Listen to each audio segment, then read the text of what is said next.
Hola a todos. Bueno, os quería hablar hoy sobre inteligencia emocional y sobre cómo gestionar nuestras emociones. Veréis, lo quiero explicar con una metáfora muy sencilla para que lo entendáis. Nosotros sufrimos porque tenemos o un exceso de emoción, es decir, porque la emoción nos desborda a nosotros, o porque reprimimos emociones, porque nos escondemos esas emociones y hacemos como que no pasa nada. Entonces, imaginaros que las emociones son como un carro de caballos. El carro de caballos puede tirar de nosotros, entonces significa que la emoción nos domina a nosotros, o bien podemos guardar los caballos en la cuadra, entonces lo que pasa es que estamos reprimiendo las emociones, o bien podemos manejar esas emociones. Cuando nosotros tenemos un exceso de emoción, decimos que no hay autocontrol, ¿no? Que la persona no sabe autorregularse, autocontrolarse, ¿no? Y que entonces la dominan las emociones. Y cuando reprimimos podemos decir que esa persona se muestra fría, distante, como que no pasa nada, pero en realidad la mayoría de los casos es que está reprimiendo emociones. Cuando nosotros reprimimos, pues puede ocurrir que esa emoción, al acumularla, ¿no? Pues hagamos como un poquito una olla express, ¿no? Vamos guardando aquello que nos está preocupando, aquello que nos genera tristeza, miedo, ansiedad, ¿no? Y vamos llenando la olla hasta que un día la olla explota, entonces podemos tener un ataque de ansiedad, ¿no? Podemos ponernos a llorar por cosas que son tonterías, entre comillas, pero que hemos estado reprimiendo durante mucho tiempo y que no hemos expresado, ¿no? Y eso es lo que nos hace sufrir. Entonces, cuando nosotros tenemos dificultades para gestionar nuestras emociones, es positivo que vayamos a un psicólogo que nos ayude a manejarlas, o que nos documentemos un poquito sobre inteligencia emocional para cómo gestionarla. Creo que hay un problema que me gustaría hacer una crítica aquí constructiva, social con las emociones, ¿no? Pues porque la alegría es una emoción que todos queremos sentir, y de hecho cuando nosotros sentimos alegría, pues las personas quieren estar cerca nuestra, nos relacionamos mejor, ¿no? Pasamos ratos agradables, transmitimos positividad y alegría a las otras personas. Sin embargo, cuando la gente está triste, muchas veces pues puede recibir rechazos, ¿no? Entonces como que tenemos un problema con la tristeza, no sabemos gestionarla, ¿no?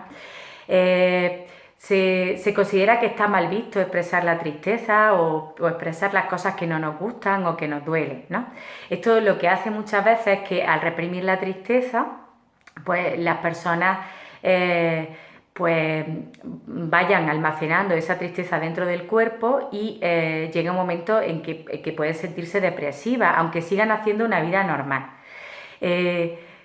Creo que también a través de la literatura, incluso los mismos psicólogos, podemos hablar de personas tóxicas, ¿no? Y esto también es un poquito contraproducente, pues porque en vez de hablar de extremos, lo que tenemos que hacer, creo que es un poquito aprender a gestionar eso de una forma adecuada, ¿no?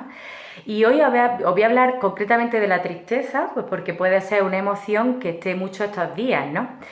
Veréis, a ver, la emoción de la tristeza significa pérdida. Significa que hemos perdido algo o alguien, ¿no? Puede ser la pérdida de un ser querido, puede ser la pérdida de una situación, pérdida de un empleo, puede ser pérdida de una persona que queríamos por un fallecimiento, o por una ruptura de pareja, ¿no? O pérdida de una amistad con alguien, ¿no? Entonces, nosotros tenemos que, para gestionar una emoción, entender qué nos dice. Si la tristeza significa pérdida, significa que me ayuda a gestionar esa pérdida.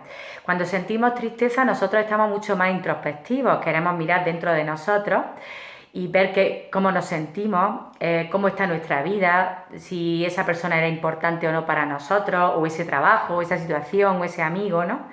Incluso pérdida de una parte nuestra, de nosotros mismos, ¿no? Como por ejemplo, pues yo antes era una persona más alegre, ahora soy más alegre, ¿no? Nos podemos cuestionar este tipo de cosas. Si tomamos la tristeza en el sentido negativo, la tomamos como resignación, es como no puedo hacer nada ante esta situación, entonces me autodestruyo, ¿no? Es como si me regodeara con la tristeza y me quedara ahí anclada en la tristeza, ¿no? Esa no sería una forma buena de gestionarla, porque sería el ejemplo ese de que la emoción me domina a mí, ¿no? Sin embargo, si aceptamos esa pérdida, es como que no luchamos contra ella.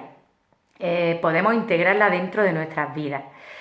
Tengo que decir que el cerebro no produce eso de forma automática, ¿no? Sino que si la aceptación es la no resistencia a una pérdida, a un cambio, ¿no? Entonces eso tarda un tiempo en aceptarse, ¿no? El cerebro no lo acepta rápidamente. ¿Y qué ocurre? Bueno, pues una vez que nosotros vamos aceptando o pudiendo integrar esa pérdida dentro de nuestras vidas, significa que vamos a hacer dos cosas, o bien a lo mejor esa situación o con esa persona ya no se puede hacer nada, entonces no nos queda más remedio que aceptar esa situación, o bien transformar esa situación en algo positivo, ¿no?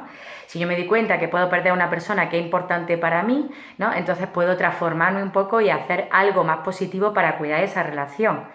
Por ejemplo, ¿no? Pero ante la pérdida de un ser querido, pues es una situación que no podemos cambiar. Entonces tengo que continuar viviendo de una manera que me sienta que también en algunos momentos pueda sentir alegría o pueda sentir otras emociones positivas, ¿no? Entonces, tenemos que preguntarnos cómo la estoy viviendo. ¿La estoy viviendo con resignación? ¿No puedo hacer nada? Entonces dejo que la emoción tire de mí. ¿O la estoy viviendo con aceptación? Es decir, estoy entendiendo lo que me está queriendo decir y puedo transformarme ante esta situación, puedo hacer un cambio. O tengo que aceptar esa situación pues porque no puedo hacer un cambio, ¿no? Y tengo que vivir con eso. Entonces, si nosotros utilizamos la tristeza de forma constructiva, podemos ser personas que miramos más hacia adentro, somos más introspectivos, le damos un sentido a nuestra vida, la estamos gestionando de forma adecuada. Si lo que hacemos es quejarnos y hablar del sufrimiento continuo que tenemos y no proponer soluciones o no intentar transformarnos, entonces sí es verdad que estamos utilizando la tristeza de una forma bastante negativa, bastante tóxica, ¿no? Y a esto es a lo que nos referimos cuando decimos que no queremos eso, ¿no? Pero sin embargo, si nosotros decimos cómo nos sentimos para ver qué podemos hacer ante eso, si lo utilizamos de forma constructiva. Entonces me gustaría que con esto también cuando tenemos una persona que está sufriendo, le podamos decir, oye, mira, ¿tú qué necesitas? ¿Necesitas un consejo? ¿Necesitas que te escuche? ¿Necesitas ayuda? ¿Simplemente quieres desahogarte? ¿Qué necesitas? ¿No? Porque muchas veces mostramos mucho rechazo de primera, ¿no? Y entonces eso también hace que reprimamos las emociones que se consideran negativas, aunque todas las emociones son necesarias, y entonces pues no cuidamos bien los vínculos que tenemos. Y si esa persona, pues nosotros no la podemos ayudar o esa persona no desea hablar con nosotros, es bueno que se ponga en manos de un profesional que sí pueda ayudarlo. Bueno, si os gusta el vídeo, pues me gustaría que le dierais a me gusta y podéis suscribiros a mi canal y seguiré mandando vídeos como este que puedan ayudaros en estos tiempos difíciles. Que paséis un buen día a todos.